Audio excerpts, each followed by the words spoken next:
प्यारे बच्चों, आइए आज हम लोग जानते हैं चाल क्या है, चाल किस प्रकार की राशि है, चाल के कितने प्रकार हैं, इन सभी की भी व्याख्या हम लोग करेंगे, उसके प्रकारों की भी, और चाल पर आधारित आंकिक प्रश्न को समझने का हम लोग प्रयास करेंगे। तो आइए इन सभी चीज़ों को हम लोग बारी बारी से समझते हैं। और सबसे पहले हम लोग चाल को परिभाषित करते हैं। तो चाल को किस तरह से परिभाषित करेंगे, आइए सबसे पहले आप इसके बारे में जानिए। तो देखिए, चाल के लिए हम लोग बोल सकते हैं किसी पिंड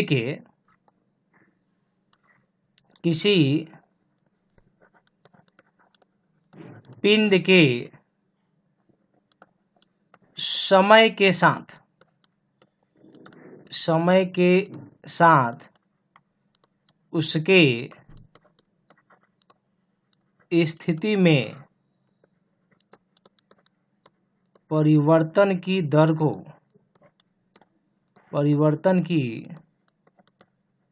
को चाल कहते हैं।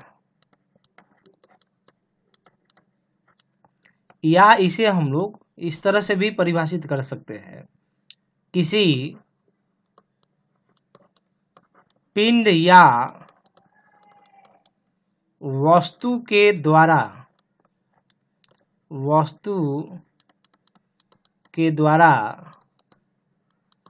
एकांक समय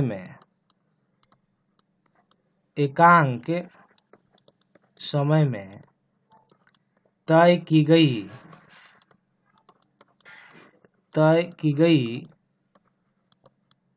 दूरी को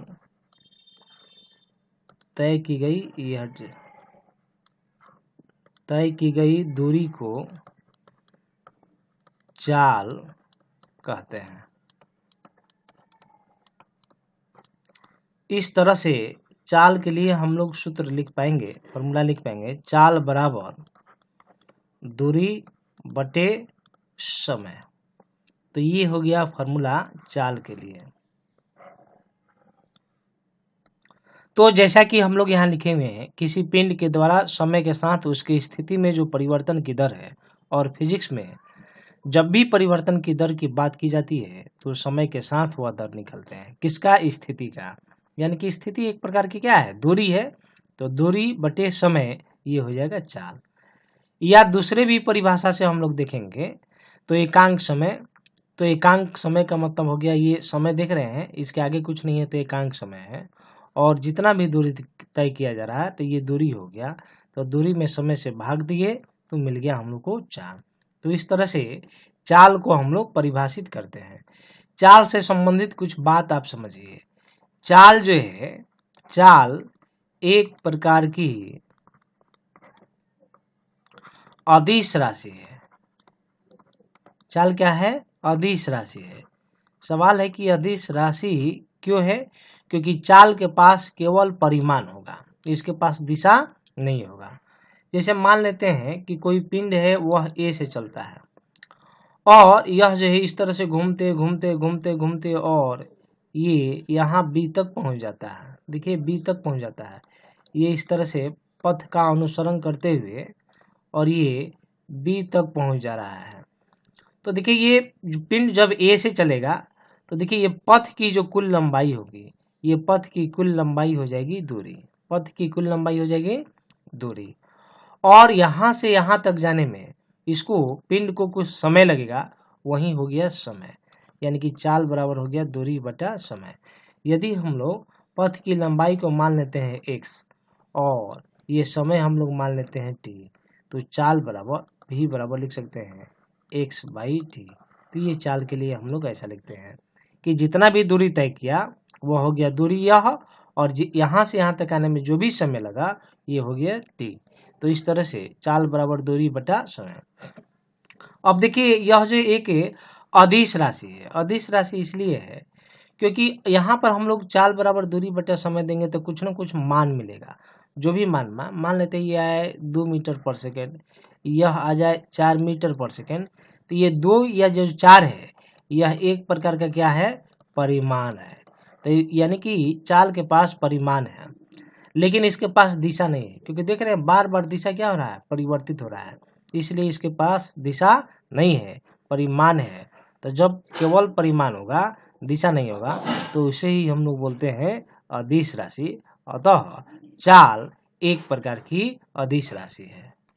आइए चाल का एसआई मात्रक हम लोग देखते हैं। तो यहाँ हम लोग लिख सकते हैं चाल के लिए एसआई मात्रक। तो देखिए एसआई मात्रक क्या लिख, तो चाल का एसआई मात्रक, तो देखिए फॉर्मूला हम लोग लिखे हुए हैं यहाँ पर। चाल बराबर फॉर्मूला है चाल दूरी बटे समय। तो दूरी एक प्रकार की लंबाई है, तो लंबाई के लिए हो जाएगा मीटर और समय के लिए सेकेंड, तो मात्रक हो जाएगा मीटर प्रति सेकेंड। ये हो गया चाल का एसआई मात्रक। आइए हम लोग बीमा लिखते हैं। बीमा किसका, तो चाल की बीमा। तो देखिए चाल के बीमा के लिए हम लोग जब लिखेंगे तो फिर से फॉर्मूला लिखेंगे, तो फॉर्मूला यही है, यानी कि चाल बराबर फॉर्मूला हम लोग लिखे हैं दूरी और बटे समय। तो जब बीमा लिखना होता है तो हम लोग क्या करेंगे, बड़े कोष्ठ में लिखते हैं, तो ये बड़े कोष्ठ में हम लोग लिखते हैं। और दूरी एक प्रकार की लंबाई है कि, तो लंबाई के लिए हो जाएगा एल और समय के लिए टी। तो नीचे वाले टी को भी ऊपर ले जाएंगे तो हम लोग लिख पाएंगे एल टी के पावर -1। तो इस तरह से ये चाल की बीमा हो जाएगी। या आप इस तरह से भी लिख सकते हैं एम के पावर 0, एल के पावर 1 और टी के पावर -1। यह भी बीमा हम लोग लिख सकते हैं। तो ये हो गया चाल का बीमा, ये चाल का बीमा हो गया। या आप यह भी लिख सकते हैं, और यह हो गया चाल का एसआई मात्रक।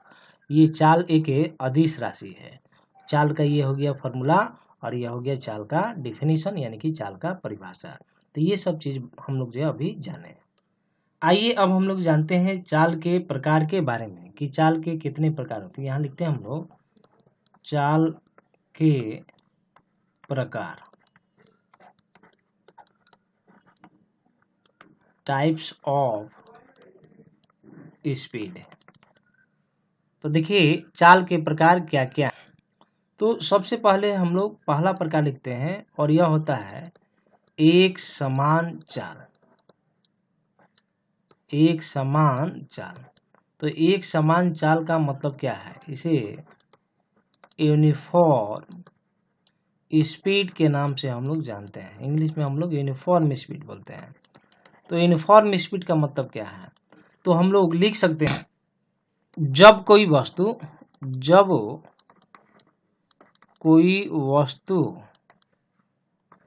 एक समान दूरी एक निश्चित समय में तय करे तो उसकी चाल को एक समान चाल माना जाता है।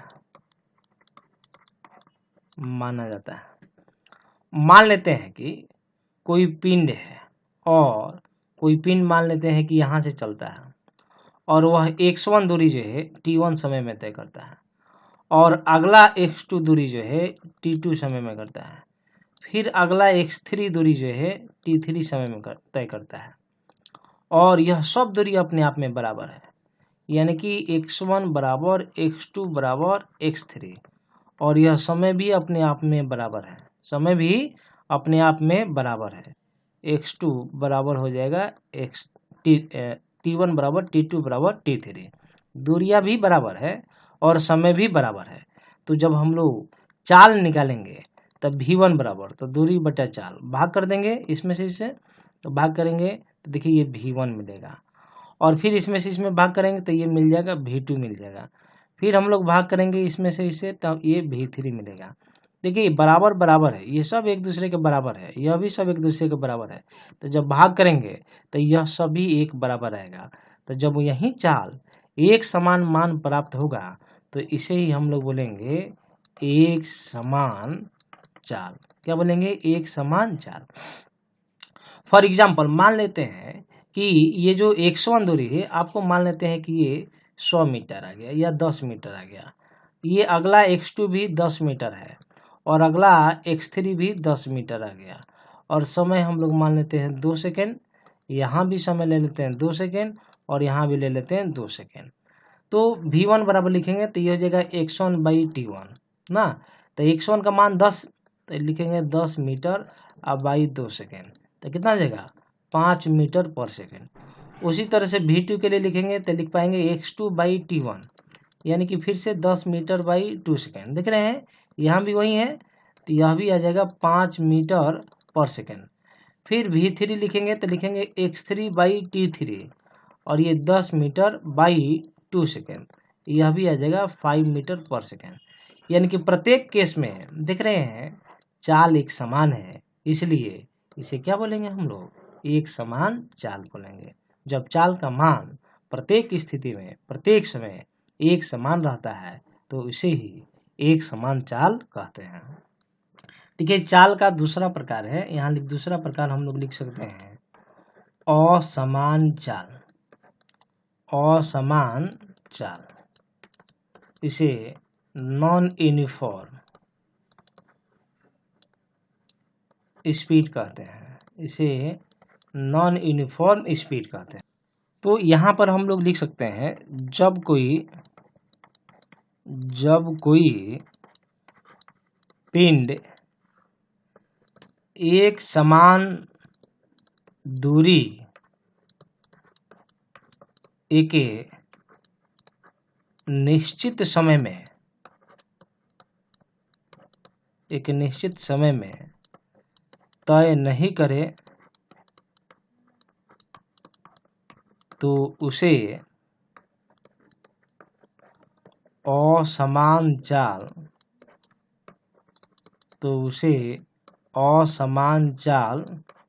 कहते हैं। तो देखिए फॉर एग्जाम्पल जैसे मान लेते हैं कोई पिंड है और यह पिंड यहाँ से चलना प्रारंभ करती है और ये 10 मीटर का दूरी हम लोग जो है मान लेते हैं, या ये हम लोग मान लेते हैं x1, पहले x1 ले लेते हैं। x1 दूरी t1 समय में तय करती है, x2 दूरी जो है t2 समय में करती है और x3 दूरी जो है t3 समय में तय करती है। और यहाँ पर x1 बराबर x2 बराबर x3 है, लेकिन t1 not equal to t2 और t2 not equal to t3, यानी कि समय एक दूसरे के बराबर नहीं है। तो तब हम लोग जो है भाग करेंगे, यानी कि v1 का मान जो है कभी भी v2 के बराबर नहीं आएगा और v3 के बराबर भी नहीं आएगा, यानी कि चाल का मान भी एक बराबर नहीं आएगा। जब चाल का मान एक बराबर नहीं आएगा तो इसे ही असमान चाल हम लोग कहेंगे। फॉर एग्जाम्पल के लिए देखिए यहाँ पर जैसे मान लेते हैं कि x1 बराबर आ गया 10 मीटर और t1 बराबर हम लोग ले लिए यहाँ पर 2 सेकेंड, तो v1 बराबर लिखेंगे x1 बाई t1 यानी कि 10 मीटर और भागा 2 सेकेंड, तो यह मान क्या मिलेगा, तो मिलेगा 5 मीटर प्रति सेकेंड। अब हम लोग क्या करते हैं, दूसरी स्थिति में हम लोग x2 का मान भी 10 मीटर लेते हैं, क्योंकि बराबर बराबर माने हैं यहाँ पर दूरी को, और t2 बराबर हम लोग मान लेते हैं, t2 बराबर मान लेते हैं 5 सेकेंड। तो यहाँ लिखेंगे v2 बराबर तो x2 बाई t2 यानी कि 10 मीटर बाई 5 सेकेंड, तो ये मान आ जाएगा 2 मीटर प्रति सेकेंड। उसी तरह से x3 बराबर लिख दिया हम लोग, मान लेते हैं 10 मीटर और t3 बराबर आ जाए 10 सेकेंड, तो v3 बराबर लिखेंगे तो x3 बाई t3 यानी कि 10 मीटर बाई 10 सेकेंड, तो यह मान आ जाएगा 1 मीटर प्रति सेकेंड। तो देखिए प्यारे बच्चों, अभी हम लोग का पहला में v1 का मान आया है, ये देख रहे हैं ना 5 मीटर प्रति सेकेंड, दूसरे में आ गया है 2 मीटर प्रति सेकेंड, तीसरे में आ गया है 1 मीटर प्रति सेकेंड, यानी कि चाल का मान एक बराबर नहीं है। जब चाल का मान एक बराबर नहीं होगा तो इसे ही क्या बोलेंगे हम लोग, असमान चाल के नाम से हम लोग जानते हैं। चाल का तीसरा प्रकार है, हम लोग बोल सकते हैं नंबर 3 औसत चाल। औसत चाल, और इस औसत चाल पर जो है कॉम्पिटिटिव एग्जाम में क्वेश्चन बहुत बार पूछे गए हैं और पूछे जाते हैं, इसलिए आपको अच्छे से समझना है। और जब आंकिक प्रश्न सॉल्व करेंगे आप उसे ध्यान से देखेंगे। तो इसे बोलते हैं हम लोग एवरेज स्पीड। तो यह एवरेज स्पीड क्या है? तो हम लोग लिख सकते हैं किसी पिंड या वस्तु के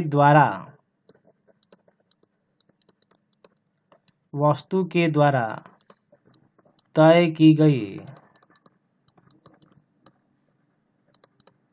कुल दूरी और कुल समय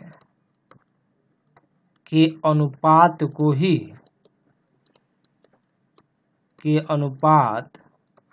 को ही औसत चाल कहते हैं। तो हम लोग फार्मूला लिख सकते हैं यहाँ पर, औसत चाल बराबर कुल दूरी बटे कुल समय। तो ये हम लोग को मिल गया फार्मूला किसका? औसत चाल का। अब आइए इसे हम लोग समझते हैं।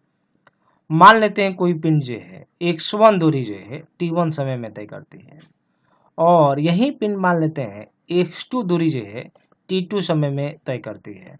तो कुल दूरी क्या हो जाएगा? तो लिखेंगे कुल दूरी बराबर x1 प्लस x2, और लिखेंगे कुल समय ना, तो लिखेंगे कुल समय बराबर हो जाएगा t1 प्लस t2। तो इस तरह से यहाँ लिखेंगे हम लोग औसत चाल। तो औसत चाल के लिए फॉर्मूला हम लोग लिखे हैं कुल दूरी और भागा कुल समय, नहीं तो औसत के लिए हम लोग बार लगा देते हैं, v के ऊपर बार। तो कुल दूरी क्या है? कुल दूरी देखिए यह है, तो लिख सकते हैं x1 प्लस x2, और भी दूरियां हो सकती है, और कुल समय हो जाएगा t1 प्लस t2। तो इस तरह से औसत चाल हम लोग प्राप्त कर लेते हैं। आइए चाल के चौथे प्रकार के बारे में जानते हैं, और यह चौथा प्रकार है तात्क्षणिक चाल। यह है तात्क्षणिक चाल, इंस्टेंटेनियस स्पीड इसे कहते हैं। तो इसके लिए हम लोग परिभाषा लिख सकते हैं, किसी दिए गए क्षण पर पिंड की चाल को ही तात्क्षणिक चाल कहते हैं। तो देखिए यहाँ पर तात्क्षणिक का मतलब हुआ किसी दिए गए क्षण पर। आप ऐसा मत समझिएगा कि कम समय अंतराल, नहीं, हम लोग किसी पर्टिकुलर समय की बात कर रहे हैं, यानी कि दूसरे सेकंड पर जो है चाल क्या होगी, 5वें सेकंड पर क्या होगी, यानी कि कोई पर्टिकुलर समय लिया जा रहा है, कोई अकेला समय ले रहे हैं हम लोग, किसी एकदम कोई हम लोग एक अलग हम लोग समय ले रहे हैं। 10वें सेकंड पर जो है चाल क्या होगा, 12वें सेकंड पर क्या होगा चाल, उसी को बोलते हैं हम लोग तात्क्षणिक चाल। आइए इसको हम लोग एग्जाम्पल के माध्यम से समझते हैं। मान लेते हैं कोई पिंड है, और यह पिंड यहाँ से चलता है, और यह पिंड जो है x1 दूरी जो है t1 समय में तय करता है, और यही पिंड जो है, ये पिंड आगे यहीं से x2 दूरी जो है यह कितना समय में तय करता है, तो t2 समय में तय करता है। तो हम लोग मान लेते हैं कि डेल्टा t समय अंतराल में औसत चाल हम लोग लिखते हैं औसत चाल। तो औसत चाल किसके लिए? तो डेल्टा t समय के लिए, डेल्टा t समय के लिए हम लोग औसत चाल निकाल रहे हैं। तब हम लोग यहाँ लिख पाएंगे v के ऊपर दे देंगे हम लोग बार, तो v के ऊपर बार दे देंगे, यहाँ लिखेंगे x2 माइनस x1, और यहाँ लिखेंगे t2 माइनस t1। तो ये हो जाएगा delta x by delta t। इस तरह से औसत चाल जो है delta x by delta t प्राप्त होगी। और यह जो औसत चाल है बहुत कम समय के लिए यह मान निकाला गया है, यानी कि यहाँ हम लोग लिख सकते हैं डेल्टा t बहुत छोटा है, क्या है, बहुत छोटा है ना, यह बहुत कम है। अब हम लोग इसको टेंस टू 0 लगा देते हैं, यानी कि हम लोग लिख सकते हैं अर्थात ये जो बहुत छोटा है लिखते हैं डेल्टा टी टेंस टू 0, यानी कि 0 के बहुत करीब है। कोई एक वैल्यू है जो 0 के बहुत करीब है लेकिन 0 के बराबर नहीं है, तो इसी को हम लोग बोलते हैं डेल्टा टी टेंस टू 0, यानी कि ये जो समय अंतराल है 0 के बहुत नज़दीक है लेकिन 0 के बराबर नहीं है। तब हम लोग ताक्षणिक चाल की बात करते हैं, तो लिखेंगे ताक्षणिक चाल, तो हम लोग लिमिट लगा देते हैं, तो लिखेंगे अब हम लोग पहले जो बार लगाए हुए थे भी के ऊपर अब केवल भी लिखेंगे और यहाँ लिखेंगे limit delta t tends to 0 और डेल्टा एक्स बाई यहाँ लिखेंगे डेल्टा टी, और इस तरह से भी बराबर मिलेगा D x by D T. तो ये मिल गया हम लोग को ताक्षणिक चाल। तो बच्चों हम लोगों ने चाल के प्रकार के बारे में जाना। पहला हम लोग चाल के प्रकार के बारे में पढ़े, एक समान चाल, असमान चाल, तीसरा पढ़े औसत चाल और चौथा था ये ताक्षणिक चाल। तो इस तरह से चाल के प्रकार में हम लोग जानकारी प्राप्त किए। आइए अब हम लोग कुछ आंकिक प्रश्न की तरफ हम लोग ध्यान देते हैं। बच्चों आइए हम लोग औसत चाल पर आंकिक प्रश्न को सॉल्व कर रहे हैं। देखिए क्वेश्चन इस तरह से लिखा हुआ है, एक व्यक्ति अपने रास्ते का आधा भाग 20 मीटर प्रति सेकंड और शेष आधा भाग 60 मीटर प्रति सेकंड से तय करता है, तो उस व्यक्ति की औसत चाल क्या होगी। हम लोग यहाँ मानते हैं कि ये यहाँ से कोई व्यक्ति जो है चलना प्रारंभ करता है और चलकर यहाँ तक जाता है, तो ये पॉइंट है और ये दूसरी पॉइंट है, और ये दोनों पॉइंट के बीच का जो दूरी है हम लोग मान लेते हैं x है। क्या है, x हम लोग दूरी मान लेते हैं। आधा भाग यानी कि ये मिड पॉइंट है, ये क्या है, मिड पॉइंट है यानी कि मध्य बिंदु है, तो यह दूरी हो जाएगी x/2 और इधर हो जाएगी x/2। यहाँ से यहाँ तक जाने में चूंकि ये 20 मीटर प्रति सेकंड से जाता है, तो मान लेते हैं यहाँ से यहाँ तक जाने में इसको समय लगा t1 और यहाँ से यहाँ तक जाने में इसको समय लगा t2, और यहाँ से यहाँ तक कितना से जाता है 20 मीटर प्रति सेकंड, और यहाँ से यहाँ तक जाता है वह 60 मीटर प्रति सेकंड। बच्चों जब इस तरह का कोई भी प्रश्न हो तो आपका जो भी आंसर आएगा आप ध्यान में रखिएगा 20 और 60 दोनों के बीच में आना चाहिए। यदि आपका आंसर 20 से कम आ रहा है तो आप समझेंगे कि हम कुछ गलती किए हैं, या 60 से अधिक आ जा रहा है तब भी आप समझिएगा कि कुछ गलती किया गया है। औसत चाल हमेशा न्यूनतम और महत्तम चाल के बीच में ही आंसर आता है। तो आइए हम लोग यहाँ पर करके दिखाते हैं आपको। तो ए से और ओ तक को दूरी को तय करने में कितना समय लगा, तो हम लोग लिख सकते हैं फॉर्मूला पर है हम लोग जो है चाल बराबर फॉर्मूला होता है दूरी बटा समय। तो समय बराबर लिखना चाहेंगे तो समय बराबर हो जाएगा दूरी और बटे क्या हो जाएगा चाल। तो समय तो पहले वाले के लिए समय t1 है, यहाँ देंगे t1। दूरी क्या है, तो दूरी x2 है, तो लिख दिए x/2, और चाल कितनी है तो 20 है, तो लिख दिए 20। इस तरह से x/40 और ये हो जाएगा सेकेंड पहला के लिए। अब t2 समय उसी तरह से निकालते हैं, तो दूरी कितनी है, फिर से उसी तरह से दूरी बटा चाल, तो दूरी कितनी है तो x/2 है, और चाल कितनी है तो 60 है, तो यहाँ दे दिए 60। तो t2 बराबर मिल जाएगा हम लोग को x/, ये दो नीचे चला जाएगा तो ये हो जाएगा 120 और ये हो जाएगा सेकेंड। तो अब हम लोग कुल समय निकालते हैं, अब हम लोग कुल समय निकालते हैं, तो लिखेंगे यहाँ पर कुल समय, तो कुल समय t मान लीजिए, तो t बराबर हो जाएगा t1 प्लस t2, यानी कि x/40 प्लस x/120। यहाँ लिख सकते हैं 120 और ये भाग दीजिएगा 3x और ये भाग देंगे तो ये x हो जाएगा। इस तरह से t बराबर हो जाएगा 4x बाई 120, ये कैंसिल करेंगे तो ये हो जाएगा 30, यानी कि x/30। तो हम लोग यहाँ पर कुल समय निकाल लिए। अब लिखते हैं औसत चाल। तो औसत चाल के लिए फॉर्मूला है कुल दूरी और बटे कुल समय। तो कुल दूरी, तो देखिए यहाँ से यहाँ तक का दूरी तो कितना है, x है, तो लिख दिए x। और कुल समय, ये कुल समय है, कुल समय क्या है, तो कुल समय यहाँ t है, तो यहाँ लिख दिए t। तो इस तरह से x का यहाँ लिख दिए, और समय का जो मान निकालना है x/30, तो लिखेंगे x/30। तो x/1 30 ऊपर चला जाएगा और x नीचे, x से x कैंसिल हो जाएगा। तो आंसर कितना हो जाएगा हम लोग का, ये बराबर में है, ये मान हो जाएगा 30 मीटर प्रति सेकंड, ये हो जाएगा आंसर। तो इस तरह से देखिए ये जो 30 मीटर प्रति सेकंड आया वो 20 और 60 के बीच में है। तो इस तरह से हम लोग औसत चाल निकालते हैं। देखिए इसको हम लोग बनाने का एक और भी तरीका है, देखिए कैसे हम लोग बनाएंगे।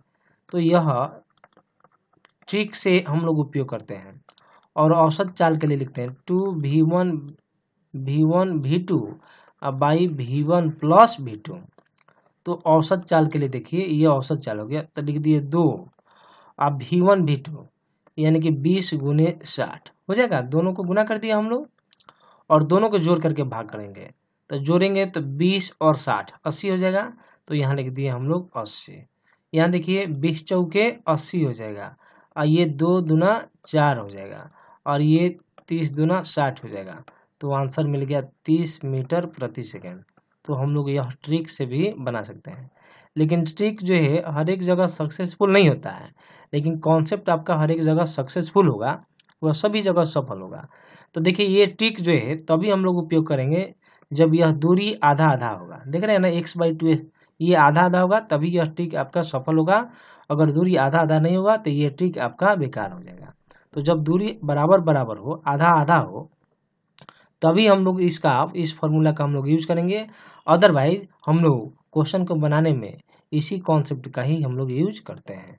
तो इस तरह से औसत चाल हम लोग निकालें।